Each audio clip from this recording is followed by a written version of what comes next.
Welcome to Embedded Edge with Nitin, a podcast that brings to life the stories behind today's embedded systems, technologies and products. It's the show where you'll hear from both engineers and executives on some of the most topical news and most pressing challenges in the world of embedded system design.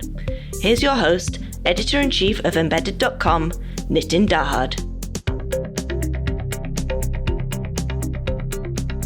Hello and welcome to this edition of Embedded Edge with Nitin.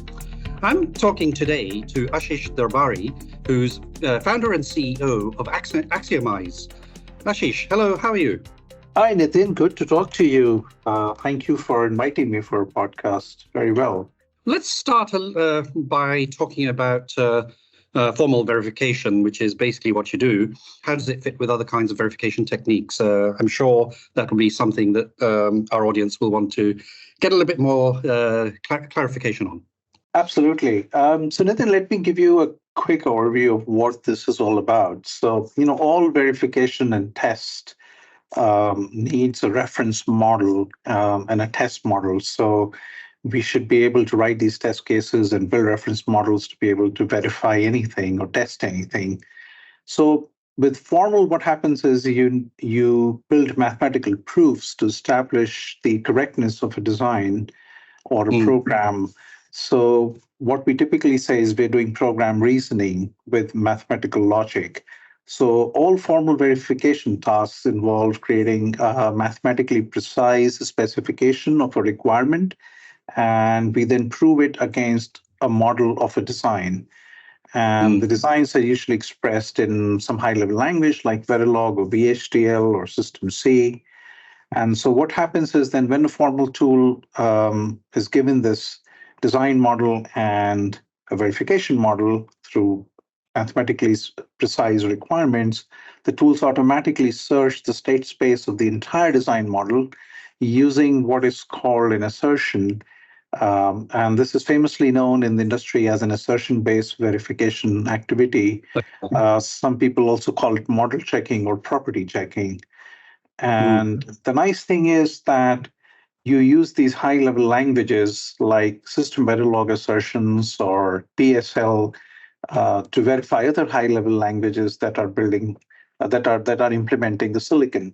So the other thing that people don't fully understand is that while assertion-based verification is the most popular form of formal, there is another much older formal method technique called theorem proving, which involves building proofs interactively or semi-automatically, much like the proofs we used to build in high school in geometry and algebra.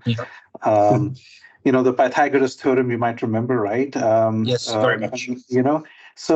So whereas both property checking and theorem proving are pretty important formalisms, theorem proving is not able to build any counterexample waveforms.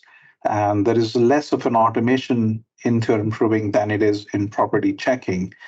And the other third aspect, the third dimension or the third pillar of formal that I remind people is what is called equivalence checking. And a lot of people have used formality in the early days when people were doing RTL to gate level equivalence checking. And typically that involves comparing two models. So whereas in assertion-based verification, you have a property, in an equivalence checking, you have the full program, and the design model and the reference models are actually compared for equality, and that's why it's called equivalence checking. The great thing about equivalence checking and property checking both is that you get counterexamples that give you very precise feedback and tell you what is wrong. So as they say, it's much more user-friendly for non-mathematicians, whereas for theorem proving, you need typically a PhD in maths to be able to get the most out of it. And there are not enough mathematicians in the world yet doing hardware verification.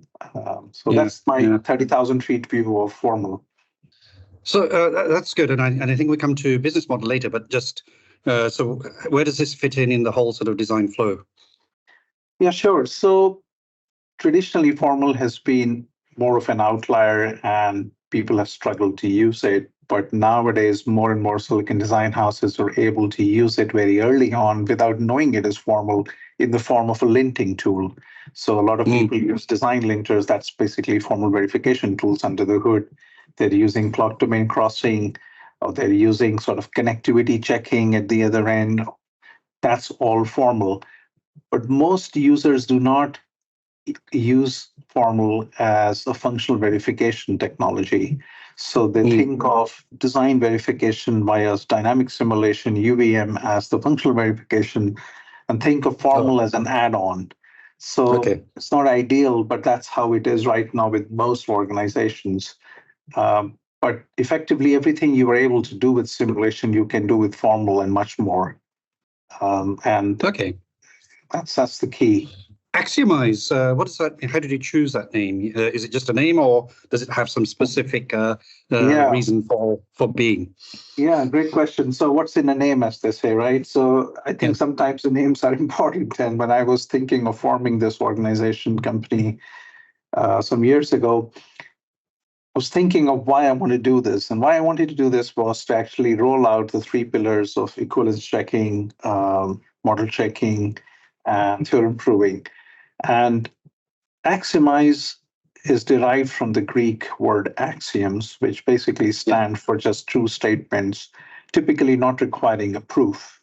Now, in our line of work in hardware verification, what we're doing is we're looking at specification documents, requirements, and we're formalizing them as assertions, as I just explained, and we're trying to make them become a proof and see whether they are provable of the design.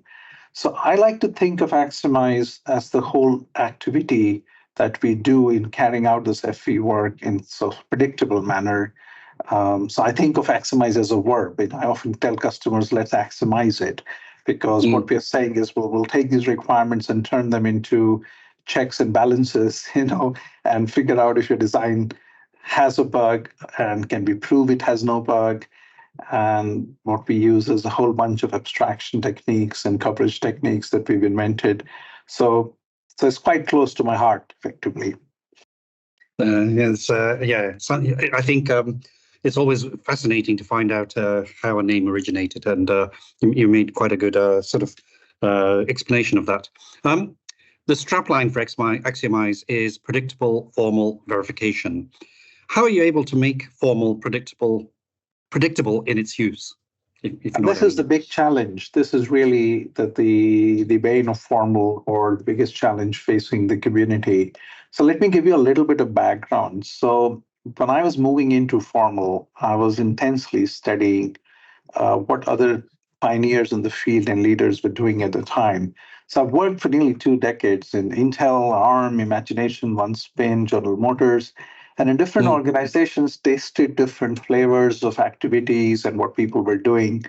I've researched intensely what early adoption of formal looked like at IBM, Intel, and a bit of that happened at AMD and Motorola. And what I've come to realize is that most people who use formal, the practitioners of formal, have not been able to make a successful case for formal to their management, so that the management sees formal as a predictable way of signing off. So when I was dreaming of building Axiomise, the first thing I wanted to look at was how can I make this whole thing predictable so managers can rely on it as the go-to place to go. And having had the experience of working on many different projects, over 50 of them, that I was involved in hands-on work or driving teams of people, I gathered enough experience to say, okay, I think I know now how to crack this problem of making formal normal and also predictable.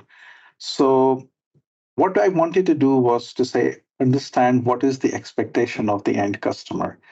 Are they looking to get the highest pain points resolved in the quickest possible way? Do they want the end-to-end sign-off? Are they looking to completely ship a design with formal, or are they going to use some simulation as well?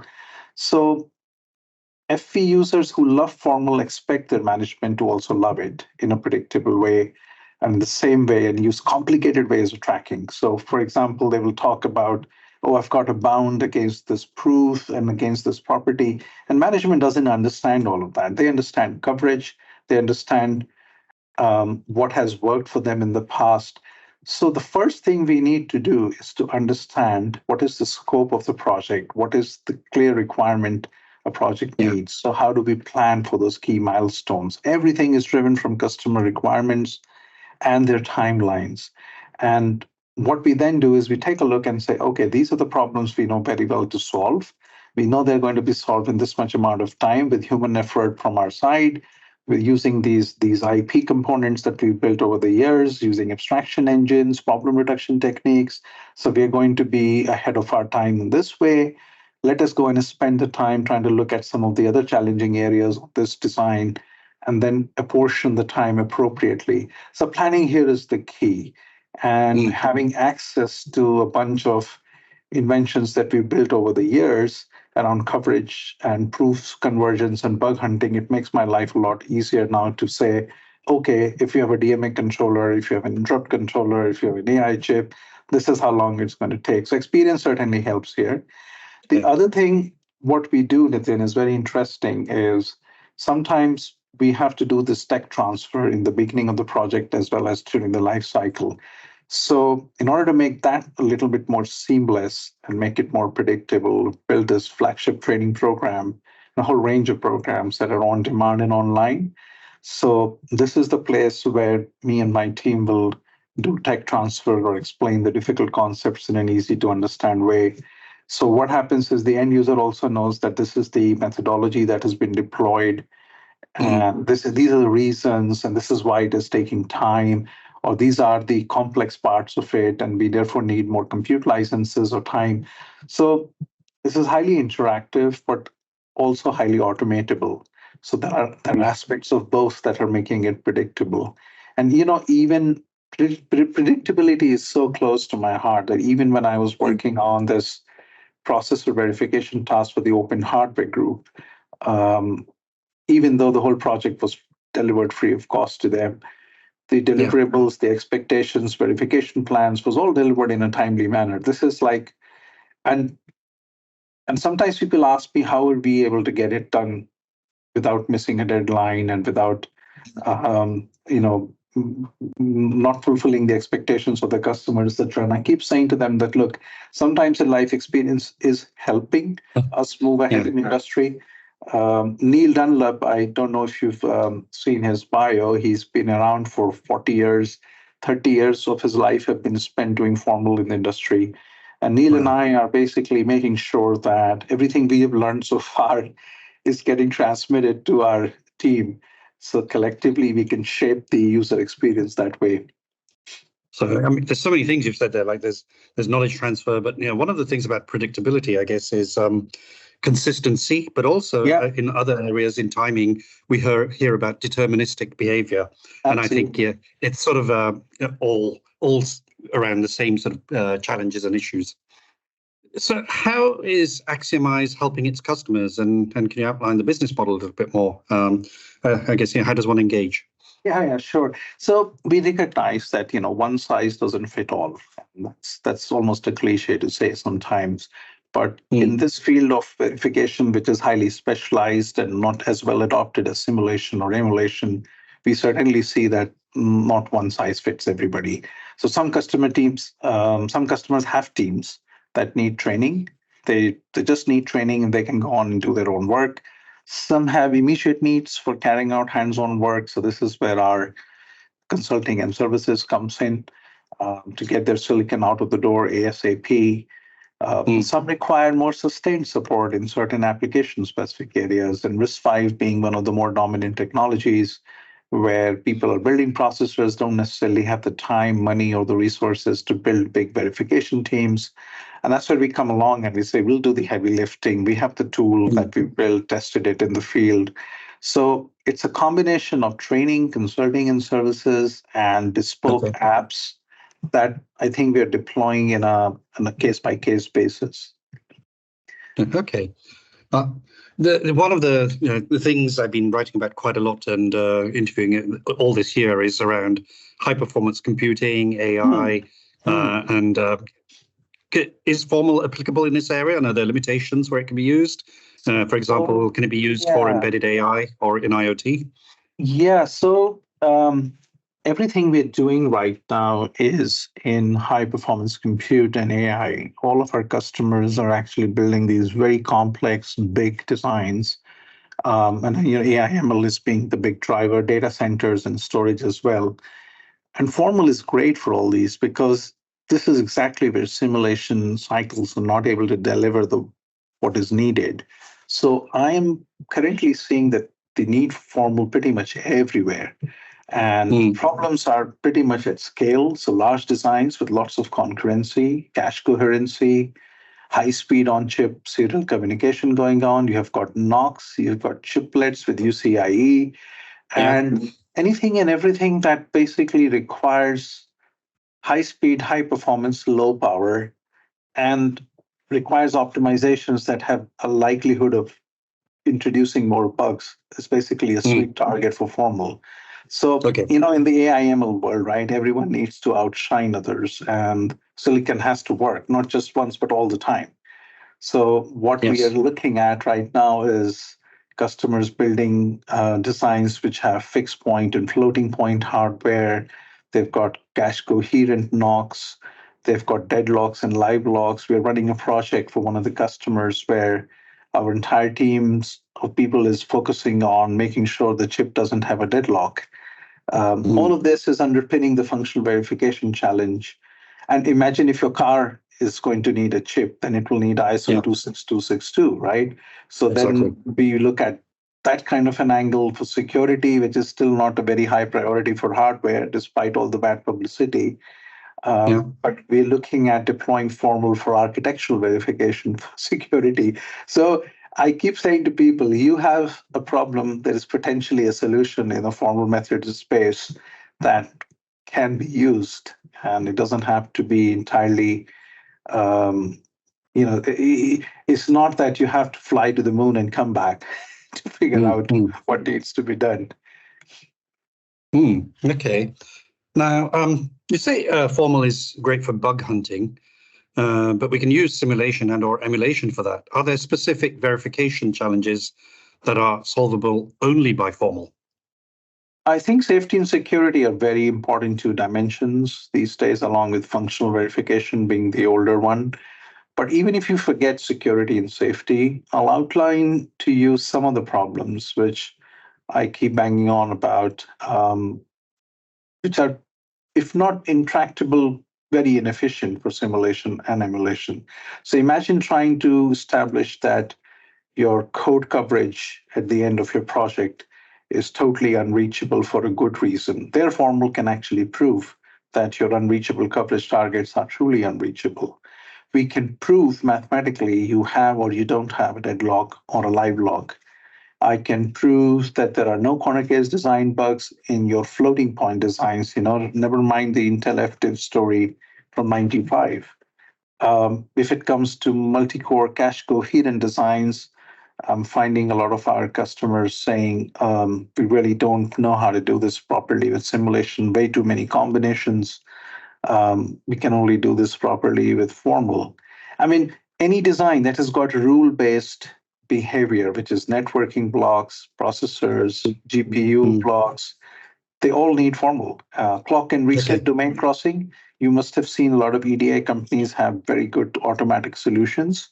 They're all Yeah. driven by the formal technology under the hood. So the part of problems is typically limitless. Mm. But I say to people that if you have limited budget, let's look at your high risk areas, and some of them would fall into this spot. Got it. Yeah. What is the industry's biggest challenge to make formal normal, as we might have to say? Yeah. Yeah, so that's our motto, to make formal normal. And I think the biggest problem I see, even with the biggest names in the industry who have very deep pockets, is talent acquisition. Where do you find people who know Mm. verification, never mind formal verification? So then how do you train them? How do you make it easier for them to start? If you have made it easier for them to start through an acquisition of a training program such as ours, or maybe they have their own internal training program, the next step is execution on projects. So, how Mm. do you come up with a team who has the right background and experience to mentor the new team? And do they have the time? If they have the experience, do they have the time to mentor the new team to make sure everything, cross the T's and dot the I's, as it were? So unless you close the loop on all these three things properly, you can't actually get the full value out of any new technology, never mind formal. So I want to think of it as most companies who do not have senior management highly experienced with formal, and now they've been made in charge to build a team of formal engineers. It's not going to be easy. So a manager boasting 3 decades in simulation experience, trying to wrangle a bunch of fresh formal engineers, it's like sending a wizard to teach muggles. It's not the easiest thing. You got to be able to have a feel of a technology. You should have hands-on experience to then be able to get the time on the ground to spend with the new team, which is what I do, every day in my life here at Axiomise. And that's why we are a fun bunch. So I don't see. I think Nitin, the problem is in most companies they're so busy with the day-to-day tasks, run-of-the-mill stuff, they're unable to take a step back and take a fresh approach. And I think that's one of the biggest problems with an industry which is evolving so fast. The growth in training and nurturing is not as much. Yeah, I think I see that in everybody I talk to. So I think it is a big issue. So where is it that you see silicon design houses are facing the biggest challenges in verifying their designs with precision? And why? Yeah, indeed, precision is the key. One missed bug and you have a problem. With 2 or 3 nanometer chip designs, the cost of production is so high. The precision is everything. So I would say the biggest challenge is coming from too much focus on simulation cycles and simulation-based technologies that are completely unable to deliver for the scale of designs that are being built. So the inability to think out of the box and take sometimes sort of difficult but bold decisions in getting a solid team of FV experts to come and complement design verification via simulation that's the biggest challenge. And DV community is using simulation for many years. They know how to write assertions, but that doesn't mean they know how to sign off a design using formal assertion-based verification. And this is the thing that they don't fully grasp, that just because they have written hundreds of assertions in dynamic simulation, that they would be able to turn them into formal verification models that can be used to enhance proofs and gain more confidence. So precision with formal is necessary, not a nice to have. Companies would go bust. They will close down if they don't know how to verify the designs properly. And that's not a joke, Yeah, I know. You remember the FDIV story, right, in 1995, and Intel had to replace every Pentium. $495 million were spent by them. And imagine a company of Intel's fame having to see that day. If in today's time anybody has to do this, what are the consequences of it, right? It's just mind-boggling. So much bigger consequences than in 1995 because of the dependence on silicon for everything. For everything. Yeah. We'll go to before we sort of finish on Axiomising the business. Finally, sort of what have you got any advice for design houses that are thinking of shipping out their designs bug-free? I would say, if you haven't got the experience with formal, which you should consider using heavily, strongly, come and talk to us. See how we can help. You don't necessarily have to give us business. We can help you understand. Let's say if we can help you demystify formal to begin with, so that you at least understand the scope of why it is necessary, and then we can see what needs to be done. We do know what we're talking about, right? So we've got one of the best teams on the planet here in the UK, fully dedicated to formal. We are killing it on everything we're laying our hands on. And we are loving it, So you will get a lot of love and positive energy from us. So what else do you need? Get your designs to be happy and be bug-free. So I think one of the things you said here in the UK, but it's global, and I think you're a global company. So I just wanted to make sure people didn't misunderstand that. Yeah, of course. We our team is based in the UK, but our clientele is based all around the world, and we work with teams, from Australia to Shanghai to India to the US, and Europe. So yeah, geography is not a thing anymore, isn't it? Not in our industry anyway. So yeah, it's good. Okay, let's do a final sort of a question here. Axiomise, you founded it in 2017, 7 years ago. How's the company doing today, and what are your plans for growth? Yeah, so it's going on very well and quite fast. Started this from my home in the nice leafy British village in Hertfordshire. Very, very small village. And somebody said to me back then, you will have a difficult time trying to do verification work for Silicon Valley out of a village nobody has heard of. So from being a one-person company to about 17 people and counting, we're growing at a very fast pace, really. And the demand for our FV experts is growing faster than I had imagined. A good problem to solve, I suppose. So the challenge that I now have is to find new office space every quarter. I'm not complaining, Nitin. So yeah, I'm loving it. And I think we'll continue to grow and offer whatever we can do to make the life of the Silicon Design houses easier. And what are the things that you think you need to do to get that growth for both you and for formal verification? So one of the things that we're doing in the industry in an ecosystem manner is engaging with the community to on panels and paper presentations and conference exhibit booths, and we are sharing knowledge on YouTube and all possible ways in making sure people get the technical concepts handy. Like I said, for training programs delivered through on-demand programs or online. We did a very recent university careers fair at University of Southampton, where we showed the world how Sudoku solving can be done in half a second with formal verification tools. Okay. One of my very young graduates, she did a lot of the development work on this. My son teamed up. He's still in school. He said, I want to code the graphical user interface for this.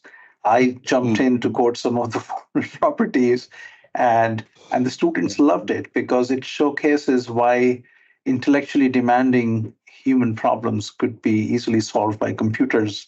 And what is it that is hard for Sudoku-like problems, and what is the relevance with simulation-based verification?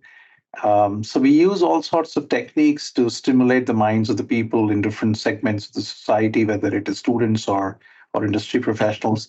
And within the organization, we do a lot of internal training, knowledge sharing. Everybody here is on the same ground, right? So I'm a CEO because we need a CEO to run the company, but I'm very much the same engineer as somebody else, and that helps build the team culture and helps people to work with each other in a very smooth way. And I think you need a very happy place to drive knowledge growth, because as engineers we're in the best forms of our creativity when we're happy, right? So exactly, that's what we're doing internally. Hoping to do the same with the external world as well, but it's quite a big market and we're still quite small to be able to help everyone. I'm sure you'll get there. Ashish, thank you very much. Thank you, Nitin. Thank you very much. Appreciate it.